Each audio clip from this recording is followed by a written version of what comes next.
జన సమీకరణ చేసుకోవడం కోసం పవన్ కళ్యాణ్కి ప్యాకేజ్ ఇచ్చి స్పెషల్ రైట్లో తీసుకెళ్ళి అక్కడ ఏదో షో చేయాలని ప్రయత్నం చేశారు తప్ప వీళ్ళందరూ కట్టుకొని వచ్చిన జగన్మోహన్ రెడ్డి గారిని ఓడించే శక్తి వీరికి లేదని మనం చేస్తున్నా.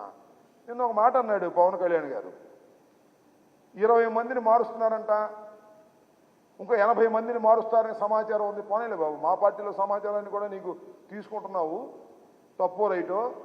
మార్చాల్సింది జగన్మోహన్ రెడ్డి గారిని అంట, వీళ్ళ కాదంట. నువ్వు మార్చవయ్యా జగన్మోహన్ రెడ్డి గారిని. చంద్రబాబు నువ్వు కలిసి రండి మారుద్దురని మనవి చేస్తున్నా, రండి పోటీ చేయమని మనవి చేస్తున్నా. మిమ్మల్ని మార్చడం ఎవ్వరూ మార్చలేరు. ఎందుకంటే మీరు హైదరాబాదు నివాసులు, మీరు ప్రతిపక్షంలో ఇవాళ నువ్వు ఓడిపోతావు, నీ లోకేష్ ఓడిపోతాడు, చివరికి కుప్పంలో చంద్రబాబు కూడా ఓడిపోవడం ఖాయం.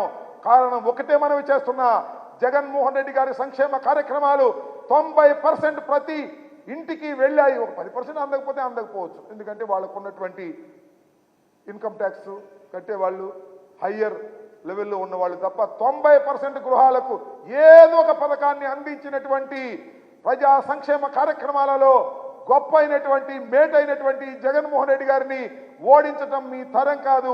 ఒకసారి కలిసి వచ్చి ఈ రాష్ట్రాన్ని సర్వనాశనం చేశారు. ఈసారి మీరు కలిసి వచ్చినా మీరు సర్వనాశనం చేసింది ప్రజలకు గుర్తుంది.